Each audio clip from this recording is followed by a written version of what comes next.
My name is Tete Lupa as an artist name, and my other name is Divine Umulisa Gashugi. I'm a writer, an actress, and a creative lecturer.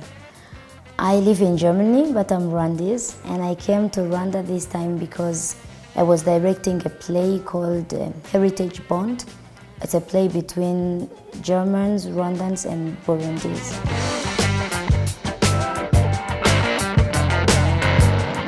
When I finished high school, I went immediately into writing. I started by writing in Urunana, like the radio soap opera, and then I worked also with Mashirika. And from there, I worked in advertising agency. And from time to time, I would also do like some creative writing workshops or poetry workshops at the Goethe Institute. And I left Rwanda in 2016. That's when I moved to Germany, and that's where I'm living now. My artistic journey has been fun. I learned a lot, and I also sometimes realized that I actually grew as a person. Before, I was kind of confused. So I was in music. I was coming from journalism and communication, and then I started doing music at the same time also writing, and it was not easy to combine all of that.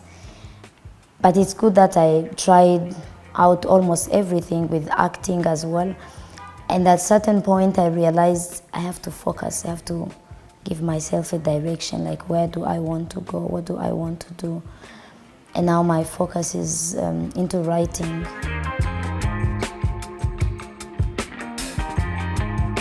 The people that I have met so far in Germany, or people that I work with, they give a big value to writing. They understand how much time it takes, how much energy it consumes to be able to write something and have it finished even before it's published. And there's also a lot of trainings available, so I keep learning, like to make my career better and grow.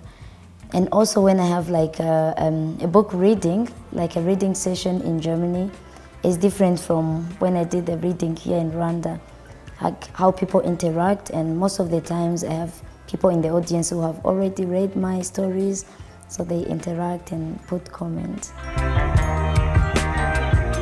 The book was inspired by my experience living in Germany, like my integration journey, and also inspired by stories of female immigrants that I met.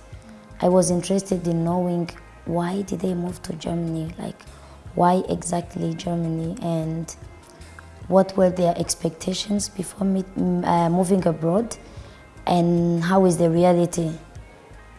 Because from my side, I realized it was totally different from what I expected, so I wanted to know from others, and then I combined all these stories with the mentality I see sometimes on social media, people posting about Europe or their wishes and dreams of going abroad. And then I created a story, which is the story in Barefoot in Germany. What inspired this play, Heritage Bond, is in Germany, apart from writing is my main occupation, like in my career. I also do workshops with high school students and university. And I realized how little they learn about colonialism. And I was feeling like, so Germany had colonized Rwanda. But when I tell the students, I introduce myself, I say, hey, my name is Tete Lupa, I'm from Rwanda. They're like, Uganda? They don't know the country, so I have to show them on the map, this is where Rwanda is. Then I start telling them, you know, Rwanda used to be the colony of Germany. And slowly I realized they don't learn about it. So I took this initiative of how can we bring together the young generation from Germany, Rwanda, Burundi, to discuss about their past, their history, but not only with empathy, but also being critical about it, like questioning themselves, the ones in Germany, why don't we learn about this? Because like in Rwanda, we have partnership with the state of Rhénanie-Palatinate, And Burundi also has partnership with the state of Baden-Württemberg. And I was questioning if they have partnership and they want to sustain it without talking about the past, it's somehow like not clear, so it's somehow like a lie. It's like you want to become friends with someone, but you know you did something bad to this person. You don't start by apologizing. You want to mask it as if nothing happened and then move on. So that's what inspired me to create the play. And I did a workshop in Germany with young people to ask them what do they think about Burundi and Rwanda. Do they have an idea they exist? The same thing I did with the actors who were in the play. First we did like a session of brainstorming, and some people from the Goethe Institute also joined us, the Goethe Institute in Kigali. So from all these ideas, I combined them, and then I used my creativity and made a play out of it.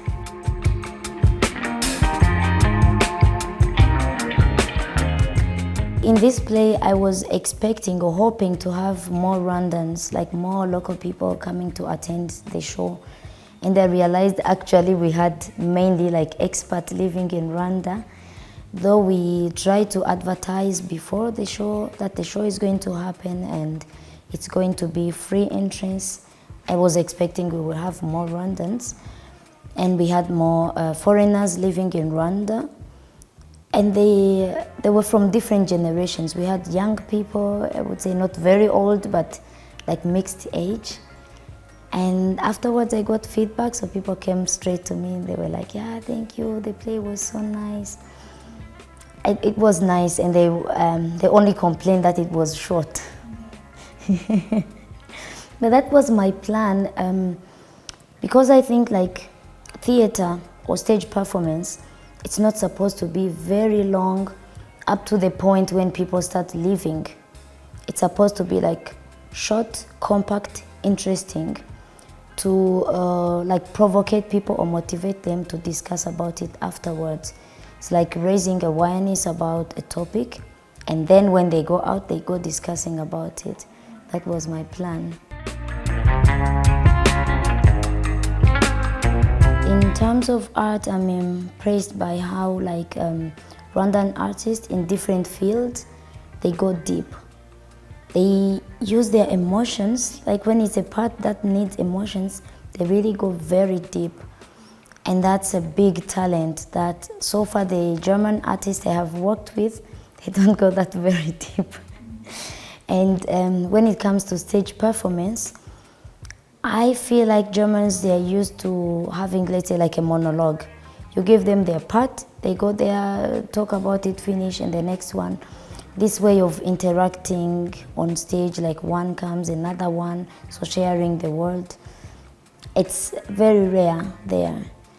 And the Rwandan artists, they are also slowly, as I realize, going back to history and reconnecting with their identity, traditional values, music, creativity, and that's something to keep up and also to support.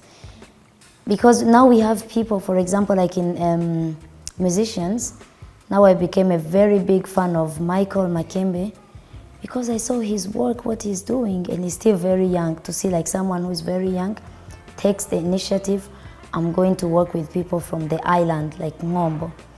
And then I met also some actors who are like, no, actually I only like to perform in plays that are connected to the history or the past of my country and my culture. I value it very much. I would say for Germans, they need to learn a bit how to go deep into their emotions. And for Rwandans, what they need is to support each other. If someone is talented in one field and you're doing a project that needs that field, call this person and join forces. Yeah, it's already one. It's only published in English and Kinyarwanda. So it's only one that is already published, and if nothing changes, next year, end of April, the second book will be published. Actually, what I'm trying to do, like together, we work in a platform called The Great Stories. We are trying to create a festival where people can be performing like theater and also music, like a style of comedy musical mixed, but focusing on traditional music of the countries where we will be performing. And to achieve that, or to start the festival, first we are going to be doing like plays. This was the second one we did. The last one was the Common Stories, which they performed at Womono Festival. And we depend on funds. So none of us in the platform, in the Great Stories, has enough money, like the budget to pay actors and cover everything.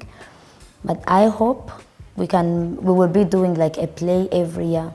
And then after, let's say like 4 years, we see that there is this big interest of different countries, different cultures working together in the creative field. Then we will look for people who can fund our festival so that we have something sustainable. Where I see myself, or my vision is to have that festival created. We already have a name. It's going to be called Umuhuza. And then also to keep writing like books and plays. I tried to write poetry, it didn't work out very well. So my vision is going to be like writing books, writing short plays, and also having this festival where I can use the privilege I have of having access to funds from Germany, and then include also artists from other countries, mainly Rwanda and Burundi.